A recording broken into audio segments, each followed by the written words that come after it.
Hello. Hello. ಏನ್ bro ಆಯ್ತು? ಹೇಳಿ. ಏನಾಯ್ತ್ ಕತೆ? ರಿಯಾಕ್ಷನ್ ವಿಡಿಯೋ ಬಿಟ್ಟಿದ್ದೀನಿ. ಹಾ. ನಿನ್ನೆ ಮಂಜು ಬ್ರೋ ವಿಡಿಯೋ ನೋಡಿದವರೆಲ್ಲ ಫುಲ್ ಚೇಂಜ್ ಆಗ್ತವ್ರೆ. Full positive comment. ಹಾ. ಮಧ್ಯೆ ನೆಗೆಟಿವ್ ಕಮೆಂಟ್ ಇರ್ತಾವ ಬಿಡಿ, ಅದನ್ನೆಲ್ಲ ನೆಲಕೆಸ್ಕೋಬಾರ್ದು. ಬಟ್ ಪಾಸಿಟಿವ್ ಕಮೆಂಟ್ ಹಾ. ಇದು ಆರಂಭ ಅಷ್ಟೇ, ಜಸ್ಟ್ ಬಿಗಿನಿಂಗ್. ಹಾ. ಆರಂಭ ಅಷ್ಟೇ. ಅದ್ ಕೇಸ್ ಕ್ಲೋಸ್ ಆಯ್ತಾ?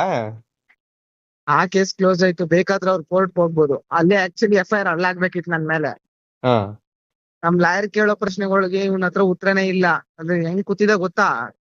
ಹಾ. ಮಾತಾಡಿದ್ರೆ ಹೇಳ್ಕೊಡ್ತೀನಿ. ಹಾ. ಹ್ಮ್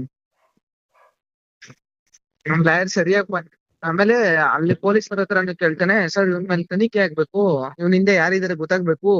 ಹ್ಮ್ 19 ವರ್ಷದ ಹುಡ್ಗನ್ಗೆ ಇಷ್ಟೊಂದು ಕಾನೂನ್ ಸಪೋರ್ಟ್ ಹೆಂಗಿರುತ್ತೆ, ಹ್ಮ್ ಲೀಗಲ್ ಸಪೋರ್ಟ್ ಹೆಂಗಿರುತ್ತೆ? ಹ್ಮ್ ನಮ್ಮ ನಮ್ಮ ಕಾನೂನು ವ್ಯವಸ್ಥೆಯಲ್ಲಿ 19 ವರ್ಷದ ಹುಡುಗನ್ಗೆ ಇಷ್ಟೊಂದು ಸಪೋರ್ಟ್ ಇರಬಹುದಾ ಹ್ಮ್ ಅಂತ. ಹ್ಮ್ ಅದಕ್ಕೆ ನಮ್ ಲಾಯರ್ ಮೀಡಿಯಾ ಮುಂದೆನೂ ಅದನ್ನೇ ಹೇಳಿದ್ರು, ಇಲ್ಲೂ ಅದನ್ನೇ ಹೇಳಿದ್ರು. ನಾನು ಒಬ್ನೇ ಲಾಯರ್ ಅಲ್ಲ, ಹ್ಮ್ ಇವನಿಂದ 106 ಜನ ಲಾಯರ್ ಇದೀವಿ. ಹ್ಮ್ ಅದನ್ನ ಹೇಳ್ಬೇಡಿ ನೀವು 19 ವರ್ಷದ ಹುಡುಗ ಅಂತ. ಯಾಕೆ 19 ವರ್ಷದ ಹುಡುಗನ್ಗೆ ಲಾಯರ್ ಇರ್ಬಾರ್ದಾ, ಲೀಗಲ್ ಸಪೋರ್ಟ್ ಇರ್ಬಾರ್ದಾ? ಹ್ಮ್ ನಿಮಗ್ ಹ್ಮ್ ಮಾತ್ರ ಇರ್ಬೇಕಾ? ಹ್ಮ್ ಹ್ಮ್ ರಿಯಾಕ್ಟ್ ಪಾಯಿಂಟ್ ಹಾಕಿದ್ರು. ಹ್ಮ್ ಇದು ನಾ- ಹಂಗ್ರೆ ನೀವ್ ಆರೋಪ ಮಾಡಿದ ಕೇಸ್ ಫೈಲ್ ಮುಗ್ದೋಯ್ತದು? ನಾನು ಆರೋಪ ಮಾಡಿಲ್ಲ. ಹಾ. ನಾನು ಅವನು 50 ಲಕ್ಷ ತಗೊಂಡವನೆ ಅಂತ ಹೇಳಿಲ್ಲ. ಹಾ. ವಿಸಲ್ ಬ್ಲೋವರ್ ಆಗಿ, ಅಂದ್ರೆ ಹಾ. ಸಮಾಜದಲ್ಲಿ ಜನ ಕೇಳ್ತಾರದ್ನ ನಾನು ವಾಯ್ಸ್ ರೈಸ್ ಮಾಡಿ ಹೇಳಿದೀನಿ ಹಾ. ಅಂತ ನಮ್ ಲಾಯರ್ ಆತರ ಮಾತಾಡಿದ್ದು. ಹಾ. ಬೇಕಾದ್ರೆ ಅವ್ನ್ ಕೋರ್ಟ್ಗೆ ಹೋಗ್ಬೋದು ಡಿಫಾಮೇಶನ್ ಕೇಸ್ ಹಾಕೊಂಡು. ಹಂಗಂದ್ರೆ? ಮಾನನಷ್ಟ ಮೊಕದ್ದಮೆ. ಹಾ. ಇಷ್ಟ ಲಕ್ಷ ಅಂತ ಹಾಕ್ತಾನೆ. ಹಾ. ಅದನ್ ಕೊಟ್ರೆ? ಯಾ ಕೊಟ್ರೆ ಕಟ್ಕೊಡ್ಬೇಕು ನಾನು. ಕೊಟ್ರೆ ಕ್ಲೋಸ್ ಆಯ್ತದೆ. ಹ್ಮ್ ಅಲ್ಲಿ ಪ್ರೂವ್ ಆಗ್ಬೇಕಲ್ಲ, ಅವನು ಪ್ರೂವ್ ಮಾಡ್ಬೇಕಲ್ಲ. ಹ್ಮ್ ನನಗೆ ಆಲ್ರೆಡಿ ಇದು FIR ಮಾಡಿದ್ರೆ ಸ್ಟೇಷನ್ ಬೇಲ್ ಮಾಡೋಕೆ ನಮ್ ಲಾಯರ್ ರೆಡಿ ಇದ್ರು. ಹ್ಮ್ ಸ್ಟೇಷನ್ ಬೇಲ್ ಆಗ್ಲಿಲ್ಲ, ಇನ್ ಕೇಸ್ ಅಲ್ಲಿ ಏನಾದ್ರು ಸ್ಟೇಷನ್ ಬೇಲ್ ಆಗ್ಲಿಲ್ಲ ಅಂದ್ರೆ ಹ್ಮ್ ವಿತಿನ್ ಸೆಕೆಂಡ್ ಅಲ್ಲಿ ಹೈಕೋರ್ಟ್ ಅಲ್ಲಿ ಲಾಯರ್ಗಳು ಇದ್ರು ಬೇಲ್ ಮಾಡ್ಸಕ್ಕೆ. ಹ್ಮ್ ಲಾಯರ್ ಆಲ್ರೆಡಿ ರೆಡಿ ಆಗಿದ್ರು ಹೈಕೋರ್ಟ್ ಅಲ್ಲಿ. ಪಟ್ ಹ್ಮ್ ಅಂತ 10 ನಿಮಿಷದಲ್ಲಿ ಬೇಲ್ ಮಾಡಿಸ್ತಿದ್ರು. ಸೈಕನ್ರಿ ಇದು.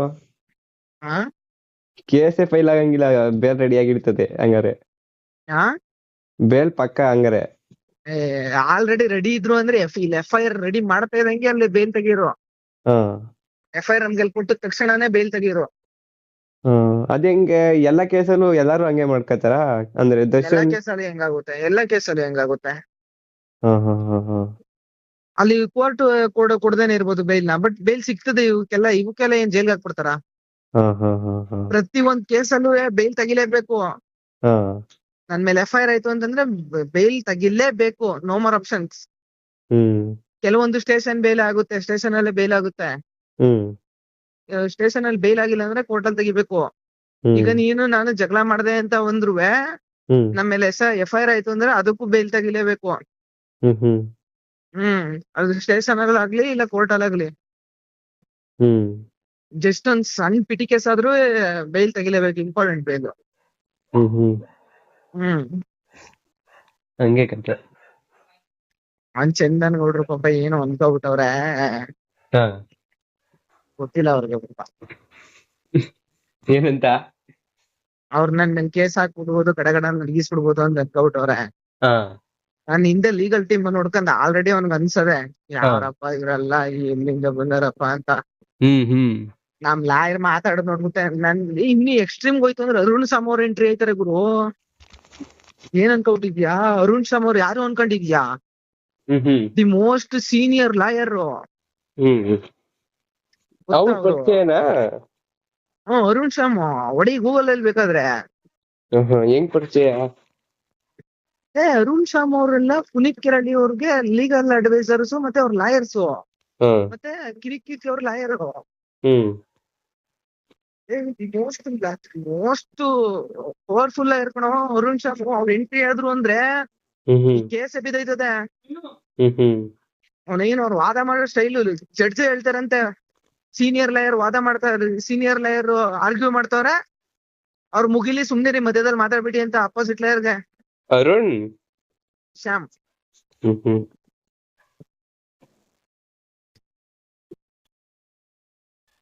ಹ್ಮ್ ಇವ್ರು ಹ್ಮ್ ಯಾರು ಮುಂದೆಗಡೆ ಇರೋರ ಹಿಂದೆಗಡೆ ಇರೋರ? ಆಹಾ. ಆಮೇಲೆ ಎಲ್ಲಾರು ಲೀಕ್ ಕೀಕ್ ಮಾಡ್ಬಿಟ್ಟಿದ್ರು ಫೋಟೋನ. ಏಕೆ? ಆಮೇಲೆ ಸಸ್ಪೆನ್ಸ್ ಬ್ರೋ, ನಿಮ್ಗೆ ಗೊತ್ತಾಗಲ್ಲ. ಇವ್ರನ್ನೆಲ್ಲೋ ನೋಡಿದೀನಿ ನಾನು, ಅಂದ್ರೆ ವಿಡಿಯೋದಲ್ಲಿ.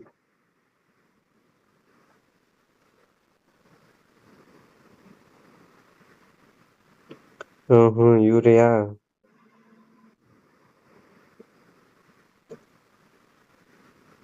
ಅರುಣ ಶ್ಯಾಮ ಎಂ. ಬಂತು ನೋಡಿ, ಈಗ ಒಂದ್ ಫೋಟೋ ಬಂತು.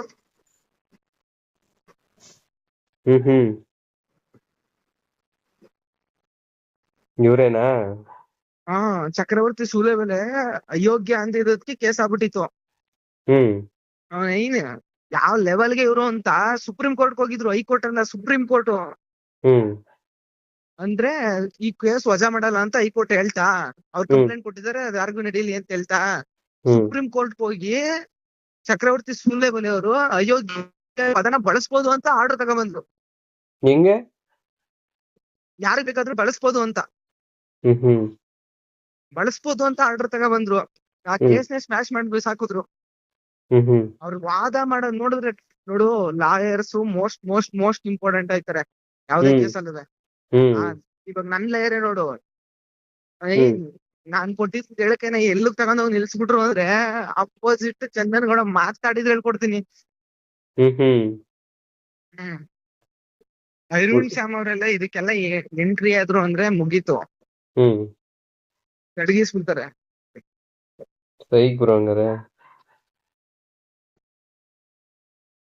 ಏನ್ ಅನ್ಕೊಬಿಟ್ಟಿದಾರೆ ಇವ್ರು. ನನಗೆ ಎಕ್ಸ್ಟ್ರೀಮ್ ಆಗಿ ಏನಾದ್ರು ನನಗೆ ಅಕಸ್ಮಾತ್ ಮಾನನಷ್ಟ ಮೊಕದ್ದಮೆ ಪ್ರೂವ್ ಆಗೋಯ್ತು, ಕಟ್ಕೊಡ್ಬೇಕು ಅಂತ ಬಂದ್ರೆ, ಇದು ಜುಡಿಷಿಯಲ್ ಕೋರ್ಟ್ ಅಲ್ಲಿ ನಡೀತಾ ಇರ್ತದೆ. ಹೈಕೋರ್ಟ್ ಹಾಕ್ಸಿಸ್ತೇನೆ ಅರುಣ್ ಶ್ಯಾಮ್ ಅವ್ರನ್ನ ಕರ್ಸ್ಬಿಟ್ಟು. ಹಿಂಗ್ ಕೇಸ್ ಮ್ಯಾಶ್ ಮಾಡಿ ಬಿಸಾಕ್ ಬರ್ತಾರೆ, ತಲೆ ಕಟ್ಸ್ಕೋಬೇಕು. ಇದೊಂದ್ 3-4 ವರ್ಷ ನಡೀತದೆ. ಚಂದನ್ ಗೌಡ ಮೇಲೆ ಒಂದ್ 5-10 ಕೇಸ್ ಬೀಳಿಸ್ತೀನಿ. ಹೆಂಗೆ? ಧರ್ಮಸ್ಥಳದ ಕಡೆಯಿಂದ ಅವನಾಗಿಲ್ಲಿ. ಅಂದ್ರೆ ಧರ್ಮಸ್ಥಳದ್ದು ಈ ತರ ವಿಡಿಯೋ ಮಾಡಿರೋದ್ಕ ಏನ್ ಕತೆ? ಮಾಮೂಲಿ ಅಪಪ್ರಚಾರ ಮಾಡ್ತವ್ರಲ್ಲ. ಒಂದೊಂದಲ್ಲ. ಈಗ ಆಡಿಯನ್ಸ್ ಕ್ಲೋಸ್ ಆಯ್ತು ಅಂತ ಹೇಳಿದ್ರ ವಿಡಿಯೋದಲ್ಲಿ? ಏನಂತ?